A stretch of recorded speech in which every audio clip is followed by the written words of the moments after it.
Iran जंग में पहले से ही फंसे हुए अमेरिका को चीन ने घेरने का फैसला कर लिया है। पाकिस्तान और चीन का मुश्तरका एलामिया 5 नुकात तो सामने आ गए, लेकिन अब ये 5 नुकात अपना असर दिखाना शुरू हो चुके हैं और अमेरिका इस तरह से फंस चुका है कि चीन अब इस सारे सिनेरियो में बड़े विनर के तौर पर सामने आएगा। बिस्मिल्लाहिर्रहमानिर्रहीम, अस्सलाम वालेकुम। मैं हूं मखदूम शहाबुद्दीन। यकम अप्रैल 2026 बुध का दिन। नाज़रीन कराम, ईरान की अमेरिका और इसराइल के साथ जंग जारी हो सारी है। इस जंग में दोनों तरफ से हमलों का सिलसिला भी इस वक्त बदस्तूर जारी है। ईरान की तरफ से इसराइल पर अमेरिका के मशरिक़ वस्ता में अड्डे जो हैं उन पर भी हमले जो हैं वो उसी तरह से जारी हैं, बल्कि अब पहले से ज़्यादा ईरान इम्पैक्ट डालने में कामयाब हो रहा है। तो वहीं दूसरी जानिब अमेरिका और इसराइल की ईरान पर स्ट्राइक्स का सिलसिला भी थम नहीं रहा। दिन कम है, ट्रंप की 6 अप्रैल की डेडलाइन है। उस वक्त तक अमन मुआहिदा नहीं होता तो ट्रंप ने कहा है कि हम ईरान के बिजली के इंफ्रास्ट्रक्चर, डीसैलिनेशन प्लांट्स और दीगर तमाम तर चीज़ों पर हमलावर हो जाएंगे। लेकिन डोनाल्ड ट्रंप कंफ्यूज्ड है। डोनाल्ड ट्रंप के लिए यह जंग गले की हड्डी बन चुकी है।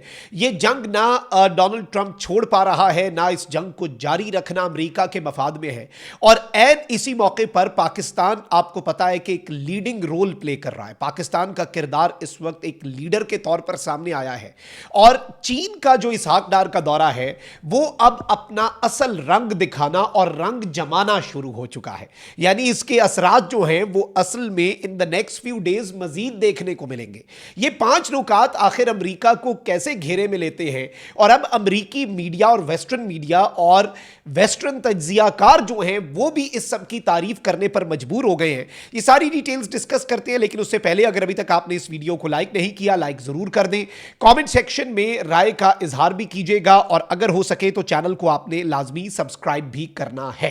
नाज़रीन किराम, डेवलपमेंट्स बड़ी सादा हैं। इस वक्त सिचुएशन ये बन चुकी है कि डिप्लोमेसी तो हो रही है और कल जो मुलाकात हुई है पाकिस्तान के फॉरेन मिनिस्टर की चाइना के फॉरेन मिनिस्टर के साथ, उसका जो चीन ने जिस अंदाज में खैर मकदम किया है और चीन ने उसका जिस अंदाज में एलामिया जारी किया है अपनी साइड से, वो अनप्रेसिडेंटेड है।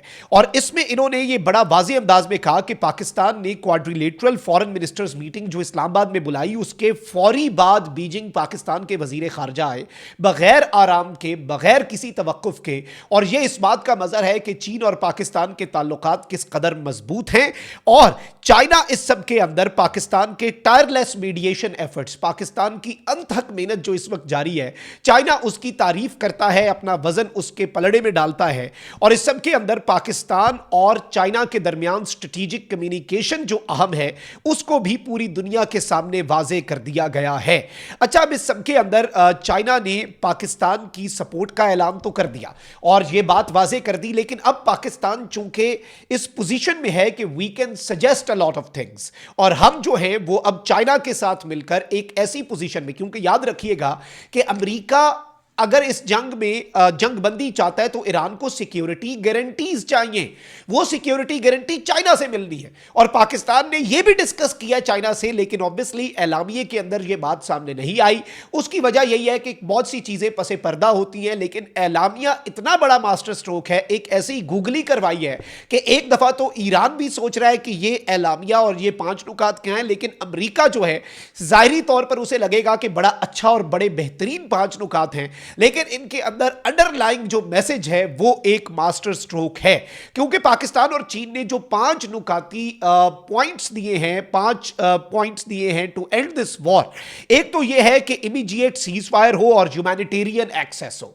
इमीडिएट सीज फायर ईरान को चाहिए और ह्यूमैनिटेरियन एक्सेस यानी इंसानी इमदाद जो है वो मिल सके ईरान को। देखें, अमेरिका को या गल्फ स्टेट्स को तो ह्यूमैनिटेरियन एड नहीं चाहिए ना। ईरान के अंदर एक इंसानी बहरान सर उठा रहा है, ईरान के अंदर बहुत तबाही मचाई गई है, सिविलियन इंफ्रास्ट्रक्चर्स को हिट किया गया है, बहुत सी ऐसी चीजें हैं जो जंगी जराइम के जुमरे में आ जाती हैं, वो ईरान के अंदर एग्जीक्यूट किए गए प्लान्स। और अब पाकिस्तान और चाइना ने पहले तो कहा कि फौरी तौर पर जंग रोको, साथ ही ह्यूमैनिटेरियन एक्सेस दो, launch peace talks and protect sovereignty of regional states.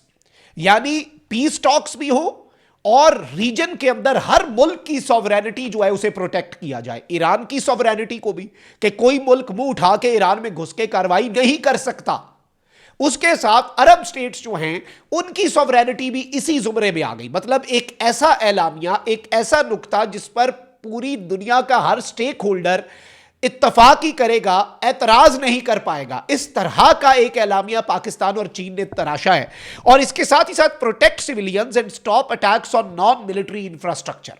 सबसे पहले जो आम शहरी हैं उनकी हिफाजत, और जो मिलिट्री इंफ्रास्ट्रक्चर रही है उस पर जो अटैक्स हो रहे हैं वो तो रोको। यानी एनर्जी की तन से बात, तेल की तन से बात, गैस की तन से बात, बिजली की तन से बात, जो ईरान के अंदर हो रहे हैं अटैक्स, डीसैलिनेशन प्लांट्स। और ट्रंप ने अब यह कह दिया कि हम ये अटैक्स करने जा रहे हैं। उसी से पहले पाकिस्तान और चाइना ने यह मुतालबा कर दिया कि यह काम आपने नहीं करना, यह काम इंसानी बुनियादों के ऊपर फौरी तौर पर रुकना चाहिए। फिर ensure security and free passage in the strait of Hormuz. अब नाए हुर्मज में एक फ्री पैसेज होना चाहिए और सिक्योरिटी होनी चाहिए, जायज मुतालबा है। और ऑब्वियसली ईरान भी इसके ऊपर इत्तफाक करेगा अगर बाकी चीजों के ऊपर अमेरिका इत्तफाक करता है। Strengthen UN role and pursue long term multilateral peace framework. अक़वाम मुत्तहिदा का किरदार जो है उसे स्ट्रेंथन किया जाए, जो कि इस वक्त इर्रेलेवेंट हो चुका है। यूएन से ज्यादा इर्रेलेवेंट कोई बॉडी होगी इस वक्त इंटरनेशनली, अनइन्वॉल्व्ड इन पीस है। यूएन है ना, तो वो एक मज़ाहिया तस्वीर भी बनती है। यूएन का जो मोटो है वो है इन्वॉल्व्ड इन पीस, तो उसके साथ एक यूएन लिखा हुआ था और वो हो गया अनइन्वॉल्व्ड इन पीस। तो ये एक यूएन की सूरत हाल बन चुकी हुई है। और यूएन ईरान को क्या प्रोटेक्ट कर पाया? ईरान की सॉवरेनिटी को प्रोटेक्ट कर पाया, अमेरिका का मुहासबा कर पाया, इसराइल का आज तक यूएन मुहासबा कर पाया है। वहां से कौन भागता है? ईरान ने तो इस जंग से पहले यूएन को खत लिख दिया था कि भाई हमारे पे हमला होने वाला है और फिर जो होगा उसका जिम्मेदार अमेरिका और इसराइल होगा, हम नहीं होंगे। हमने तो फिर उसके बाद बम्बे बुला देने, हमने तो तुन के रख देना है, हमने तो फिर नहीं रुकना। और ईरान नहीं रुका। अभी भी आप ये देखें कि US wants an exit from this war, but Pakistan और चाइना ने किस तरह से अमेरिका को घेरा है कि ट्रंप की डेडलाइन खत्म होने से कुछ लम्हात पहले ही पाकिस्तान और चीन ने ये 5 मुतालबात रख दिए। अब चाइना अमेरिका की सिक्योरिटी गारंटी देगा तो अमेरिका को पहले चाइना को कन्विंस करना होगा। आप अगर मेरी गारंटी दे रहे हो तो पहले मैं आपको कहूंगा ना कि भाई मेरी गारंटी दे दे, मैं ऐसा कुछ नहीं करूंगा, आप मेरी गारंटर बन जाए। अब मुझे आपको एतमाद में लेना पड़ेगा ताकि आप मेरे गारंटर बने। तो इसी तरह से अमेरिका को चाइना को एतमाद में लेना पड़ेगा, अमेरिका को चाइना के आगे आकर अपना सवाल रखना पड़ेगा, हाथ फैलाना पड़ेगा गारंटी के लिए कि भाई ईरान को गारंटी दो, इस जंग से निकालो हमें। तो इस सब के अंदर पाकिस्तान और चाइना ने उस गारंटी से पहले अमेरिका के आगे एक इम्तिहान रख दिया है, एक क्वेश्चन पेपर रख दिया है कि उसमें अच्छे नंबर लो और हम देखते हैं कि तुम गारंटीज डिजर्व भी करते हो या नहीं। चाइना तुम्हारा गारंटर बने या ना बने यह फैसला अभी हम करेंगे, लेकिन पहले तुम ये काम तो करो ना। इसमें एक नुक्ता बिल्कुल आप नाए हुर्मज का है, लेकिन उसके अलावा जो नॉन मिलिट्री इंफ्रास्ट्रक्चर पर हिट्स हो रही हैं, सिविलियंस को नुकसान पहुंच रहा है, स्टेट्स की सॉवरेनिटी, अमेरिका की सॉवरेनिटी को क्या हुआ? ईरान की सॉवरेनिटी को हिट किया गया ना, नेशनल सिक्योरिटी को, सॉवरेनिटी को, टेरिटोरियल इंटेग्रिटी, बॉर्डर को। तो इस सब के अंदर पाकिस्तान और चाइना का ये मास्टर स्ट्रोक है। और ईरान भी बैठकर मुस्कुरा रहा होगा कि किस तरह से पाकिस्तान ने और चीन ने मिलकर अमेरिका को ऐसा घेरा है कि इससे अमन ही होगा और एक पॉजिटिव डेवलपमेंट होगी और यूएस इस पर एतराज भी नहीं कर सकता। घेरना यही होता है ना कि अगला उस पर एतराज भी ना कर सके, मरता क्या ना करता, उसे ये सब करना पड़ेगा अगर वो अपनी जान खुलासी चाहता है इस सब में से। अपना बहुत ख्याल रखिए। अल्लाह निगहबान। पाकिस्तान जिंदाबाद।